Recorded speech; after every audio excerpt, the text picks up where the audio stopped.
बिहार में normalisation UP के बाद अगर हम बात करें तो एक बार फिर से बिहार में 17वीं बीपीएससी लोकसभा जो प्रारंभिक परीक्षा जो आपको 13 दिसंबर को शेड्यूल है, कल रात 12 बजे के बाद जिसका एडमिट कार्ड जारी किया गया है, उसके लिए नॉर्मलाइजेशन का जो एक प्रश्न है वो समय के साथ हमें देखने को मिल रहा है कि वो बड़ा होता जा रहा है। और ये बड़ा इतना हो गया है कि जो हमारे छात्र हैं वो सड़क पे उतर आए हैं और उनका बस एक ही मांग है कि वो इस नॉर्मलाइजेशन को देखना नहीं चाहते। तो बेसिकली है कि वो एक डिमांड कर रहे हैं कि भैया बीपीएससी से जो नॉर्मलाइजेशन है वो नॉर्मलाइजेशन को हटा दिया जाए। तो पूरा मुद्दा क्या है, आखिरकार ये इतनी जो आग है ये इतनी आग लग कैसे गई है, जो पीछे जो सिनेरियोज हमको देखने को मिलते हैं क्या है और किस प्रकार से यहाँ पर जो ये एक गुस्सा है, जो आक्रोश है छात्रों में, ये इतना क्यों बढ़ गया। देखिए, सबसे पहले तो मैं एक बात कहना चाहता हूँ कि ये छात्र हैं, जी हाँ एस्पिरेंट्स हैं, वो छात्र हैं जो आपको सिविल सर्विसेज की तैयारी कर रहे हैं।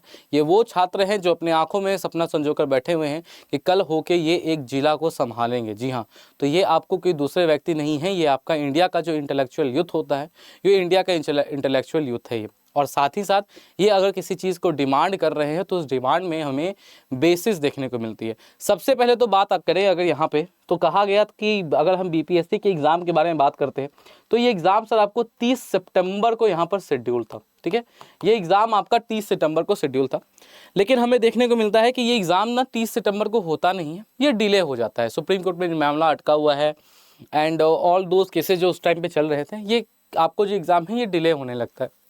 बहुत सारी बात आती है कि सर इसका नोटिफिकेशन कब आएगा, नोटिफिकेशन कब आएगा। नोटिफिकेशन आता है और जब नोटिफिकेशन आता है तो उस नोटिफिकेशन में एक बहुत बड़ा बवाल देखने को मिलता है जिसका नाम हमको देखने को मिलता है नॉर्मलाइजेशन। लेकिन अब यहाँ पर एक सवाल ये भी उठता है, तो फिर ये अचानक से ये चीज़ अभी क्यों उठी, उस टाइम पर क्यों नहीं उठा। तो अगर मैं पूरा बात करूँ तो नॉर्मलाइजेशन के टाइम पर यहाँ पर आपको ये कहा गया था, आयोग के द्वारा खुद उन्होंने कहा था कि अगर जो एक अफवाह उड़ी थी, और पहली गलती तो ये है कि अफवाह नहीं उड़ानी चाहिए थी, लेकिन इस प्रकार का अफवाह उड़ा क्योंकि अब इस तरीके के जो होते हैं ना र्यूमर्स, वो कहीं पे भी हमारे यहाँ पे देखने को मिलते हो जाते हैं। तो ये र्यूमर उड़ा कि सर अब तो क्या है कि 10-15 लाख फॉर्म भरा जाएगा। ठीक है, तो वहाँ पर कहा गया था कि अगर ये 10-15 लाख फॉर्म भराता है, ठीक है, तब क्या है, तो अब यहाँ पर नॉर्मलाइजेशन जो है ये नॉर्मलाइजेशन किया जाएगा। ठीक है, लेकिन प्रश्न ये उठता है कि सर ठीक है 10-15 लाख तो फॉर्म नहीं भराया, तब क्या इतना मुसीबत आन पड़ा कि आपको सर नॉर्मलाइजेशन से आप यहाँ से पीछे नहीं हट रहे हैं कि आपको यहाँ पे नॉर्मलाइजेशन करना होगा। पहला प्रश्न ये बनता है। और दूसरा प्रश्न ये बनता है कि जब पहला फॉर्म कम गिरा, और सबसे बड़ी बात है कि सर अभी आपके पास एक लाइव एग्जाम्पल है। ठीक है, सबसे बड़ी बात है जो अभी हमको देखने को मिल रहा है कि अभी आपके पास एक लाइव एग्जाम्पल है, और उस लाइव एग्जाम्पल का नाम हमको क्या देखने को मिलता है, तो वो लाइव एग्जाम्पल का नाम यूपी है। सर यूपी में इसी प्रकार के नॉर्मलाइजेशन के लिए हमको देखने को मिला कि छात्र आंदोलन पर उतर आए थे और अंततः क्या है, तो वहाँ से नॉर्मलाइजेशन हटाना पड़ा। तो अगर नॉर्मलाइजेशन में प्रॉब्लम है, अगर नॉर्मलाइजेशन में इतना कुछ प्रॉब्लम है, तो भैया अगली सेम चीज़ आपके सामने अगर आपने यूपी में देखा है, तो भाई इस सेम चीज़ को हम बिहार में क्यों लागू करना चाह रहे हैं। हम क्यों चाह रहे हैं कि वो सेम सिचुएशंस फिर से हो। अब बात आता है कि ये जो पूरा नॉर्मलाइजेशन का गणित है, ये पूरा नॉर्मलाइजेशन का गणित आता कहाँ से है।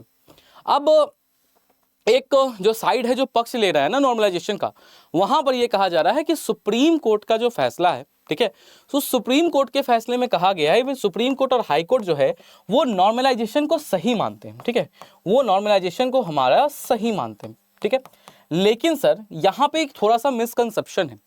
वो मिसकंसेप्शन ये है कि ये नॉर्मलाइजेशन को सही मानते हैं, लेकिन किस कॉन्टेक्स्ट में मानते हैं, वैसे एग्जाम्स के लिए मानते हैं जहां पर मैथ्स और साइंस का जो होता है वो वेटेज ज़्यादा होता है। प्राइमरी जो मैथ्स का वेटेज है, ये मैथ्स का वेटेज ज़्यादा है। आप मैथ्स के वेटेज में, मैथ्स के क्वेश्चन में निकाल सकते हैं कि कौन सा प्रश्न भारी है और कौन सा प्रश्न हल्का है।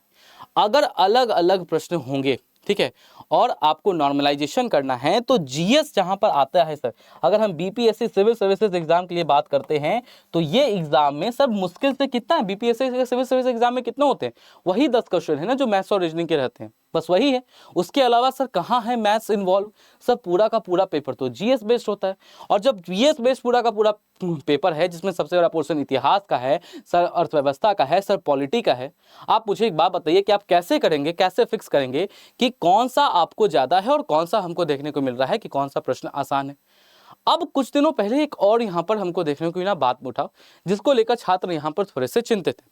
छात्रों का कहना है कि यहाँ पर जिस तरीके से हमको कहा गया है कि सर 3 बक्से बनाए जाएंगे, ठीक है सर, और 3 बक्सों में क्या है, कलर में आपको क्वेश्चन आएंगे, यानी कि 3 अलग अलग प्रश्न पत्र छपेंगे। ठीक है सर, 3 अलग अलग प्रश्न पत्र छपेंगे, तो यानी कि मालूम है सर, अगर मैं ही एग्जाम दे रहा हूं तो जरूरी नहीं है कि अगर मुझसे इसमें अगर 80 नंबर आए तो हो सकता है इसमें मुझे 60 आ जाए, और हो सकता है कि इसमें मुझे 95 आ जाए। क्यों? क्योंकि एक ही स्टूडेंट का जो मार्क्स है वो वैरी करेगा। तो अब क्या है कि अगर इस प्रकार की प्रक्रिया होगी तो वहां पे तो सर नॉर्मलाइजेशन जो है वो आपको करना ही पड़ेगा, तीनों के प्रश्न पत्रों को बराबर करके।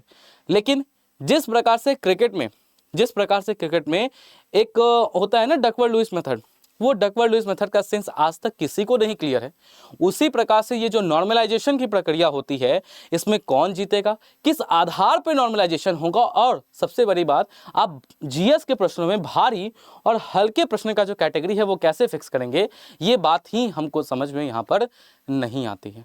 इस चीज़ को लेकर बार बार कहा जा रहा था। अब बात आती है कि छात्र इतने दिन से शांत क्यों थे?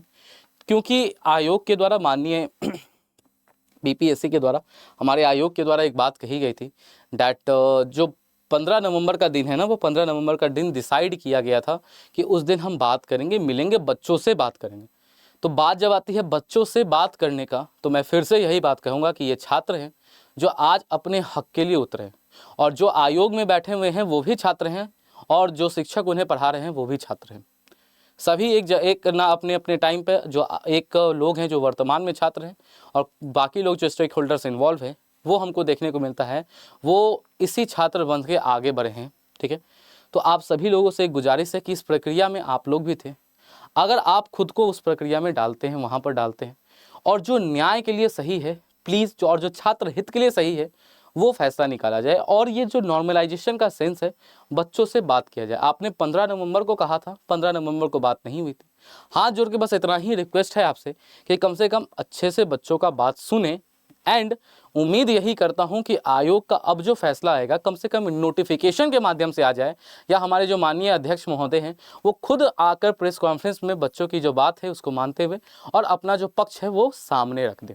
ठीक है, जिससे ये छात्र दुविधा में नहीं रहे। सर, बीपीएससी की एग्ज़ाम जो सिविल सर्विसेज के कोई एग्ज़ाम होती है, ये सर एक ऐसा एग्ज़ाम नहीं है जो कि इनके बच्चों के पास ऑप्शंस होते हैं।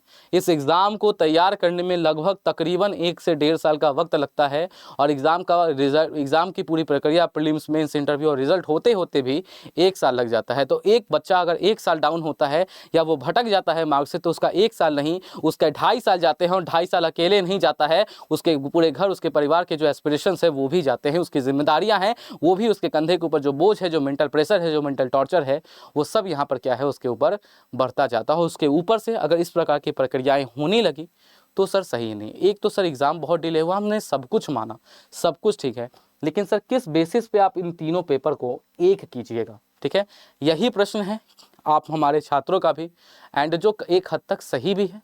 एंड मैं उसी बात को मानता हूँ कि नॉर्मलाइजेशन के पक्ष में, ठीक है, नॉर्मलाइजेशन के लिए जो भी छात्र अपना जो रख रहे हैं, पक्ष रख रहे हैं कि सर हमारी ये बात है, प्लीज़ उनकी बात को सुनिए। और एक छात्र के नाते जो लोग आयोग में बैठे हैं वो भी छात्र थे, वो भी उन्होंने ही पढ़ाई की है, गहन पढ़ाई की है, और उन्होंने इस एग्ज़ाम को सर क्रैक किया है। तो आपसे ज़्यादा बेहतर पोजीशन में इस वक्त कोई नहीं है जो छात्रों की बात को समझ सकता है।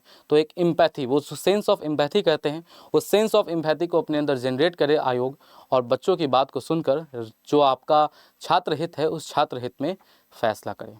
धन्यवाद।